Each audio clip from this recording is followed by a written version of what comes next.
Hi, I'm Guy Dias. I'm the production designer on the X-Men 2.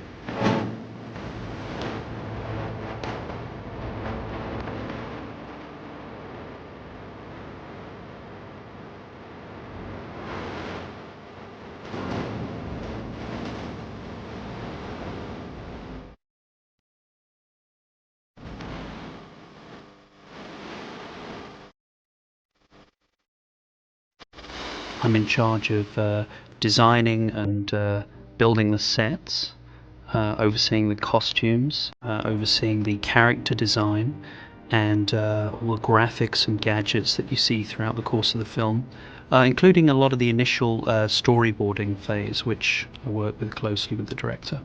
When you start designing a film like this, which is obviously a sequel, you have to pay some respect to the designs that have gone before. Obviously, in the first film, it would be sort of foolish to deviate from that. I think it's a good move to not have that jump in terms of design. So a lot of the sets that we saw in the first film that reappear are built almost identically. There is an opportunity, however, because of the script and the way it enlarges the world of the X-Men. We go to a lot more places in this film. You can take what was sort of laid down as the foundations and then sort of expand upon it. We're here today at the X-Mansion set at Vancouver Studios, which is a sort of a recreation of the location at Royal Roads where we shot a lot of the scenes. Okay. You miss me, kid? Not really. How are you doing? I'm okay, how are A you? lot of the scenes involve stunts, breakaway walls, secret passages, and things that don't really exist in the architecture. And so it's necessary to almost create an extension of the existing house in which to facilitate all these needs. This is the main stretch of the corridor. At the moment it's dressed as an upstairs corridor, so we have the blue carpet. To simulate what we have at Royal Roads, we've actually got an inlay of wood here, which is actually printed. This is not real wood. We stop the real wood from here, and this just becomes a printed facade. It would take way too long to create all this in reality, so it works for a quick read on camera. The wood is all painted. None of this varnishing is real. It's all painted to match with Royal Roads so that we don't get a jump as we change from location to the set. Basically, there are two or three things that happen here. We have a sequence of events where the children are surprised in their beds and attacked and need to escape. So built into the set, we have a number of secret passages. There's one hidden here for an escape scene. So in here, it's a little bit dark, but you can see we've dressed the inside of this with bricks, and actually this is foam that represents the mortar. And this escape route takes some of the kids out of the mansion. And down at this end where they're currently shooting, we have a stunt wall that's been taped off in green, and that's actually where somebody's going, or a couple of guys actually going to come flying through that wall. 3, 2, 1, go. And kids!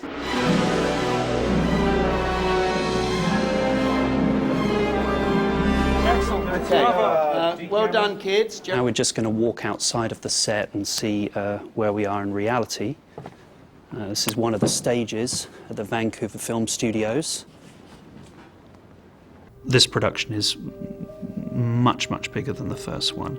I guess somebody was telling me here in Vancouver that we're technically the biggest build in the history of the town. In terms of comparing the design improvements in this film, I'm a great admirer of the designer who worked on the first film. I'm really respectful of his work, and it was extremely challenging to even sort of try and approach it from a standpoint of, we're going to do better. But in a way you have to. I think the audience is expecting a higher level of detail, more in-depth look into the X-Men's world.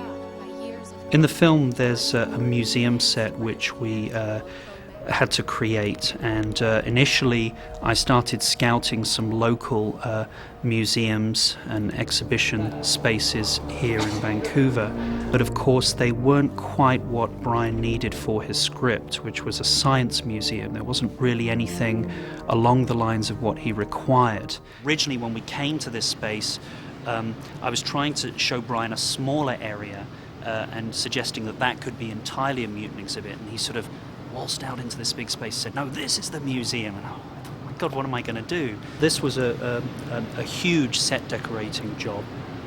Everything here from the graphic panels that you see, the color scheme of the museum. A lot of the exhibits have all been handmade for this scene. The exhibits, a lot of them were created by us in the art department. A lot of them were shipped in from Japan and Europe and the United States. So basically a huge collection of artifacts from all over the world, leaving me the task of basically tying it all together with the museum graphics, which I chose a sort of very strong red and yellow motif, so it played nicely off the blue that we see throughout the film. A lot of the large dinosaur bones are here on loan from private collectors or smaller museums. Those dinosaur bones that are actually cast from real dinosaurs, that therefore we reduce the risk of things happening to important artifacts. The idea of getting a woolly mammoth was just fantastic, you know, and then when I told Bryan, I'm going to get this woolly mammoth, he said, "Oh, what else can you get? Can you get me a saber-toothed tiger?" So I'll try. You get me a Tyrannosaurus Rex, or I'll try. So it sort of went on like that, and we have quite a few, I think, dinosaurs here because of that. So you just can't beat the flexibility of taking a huge space like this that has nothing in it, and then just doing exactly what you want. Something would always be wrong with one of the museums, whether it was personal choices of mine, I didn't like the colour of the pink carpet, or whether it was something that wasn't working for Bryan, the architecture was too old perhaps for the scene. This obviously was a winner because the architecture is basically made up of giant X's, so you sort of have that subliminal context as well going on, which is nice. The core of the point of the scene was the mutant exhibit, which is a series of metal frames that hold graphic panels explaining all about mutation in a very sort of fictional way, in order really to sort of frighten the children. But the larger sort of context of this set in the film is really the realization that the mutant children have from the mansion, that they are not accepted in society. They are sort of outcasts, and no matter how hard the teachers try to bring them back into society, there's always these nasty little reminders that they're not actually wanted. It's mind-boggling how many sets we have, and every 2 minutes you're in a new environment. You know, you're finding out a lot more about the individual characters, their personal journeys. You know, they take you just about everywhere you can possibly imagine.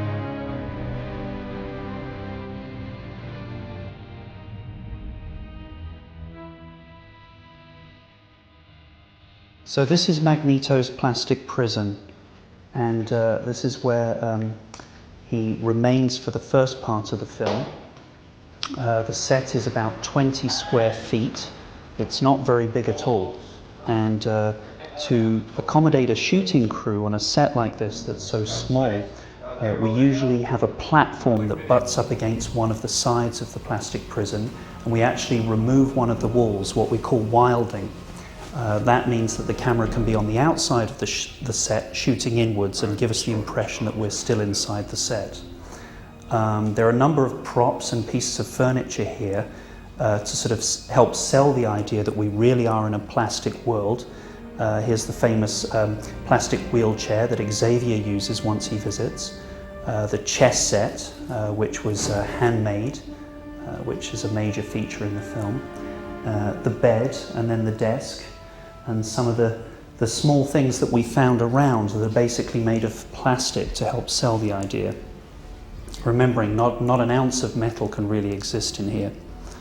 One of the new favourite features of our director, Bryan Singer, are the, well, that one's gone, but one's over there, are the cameras.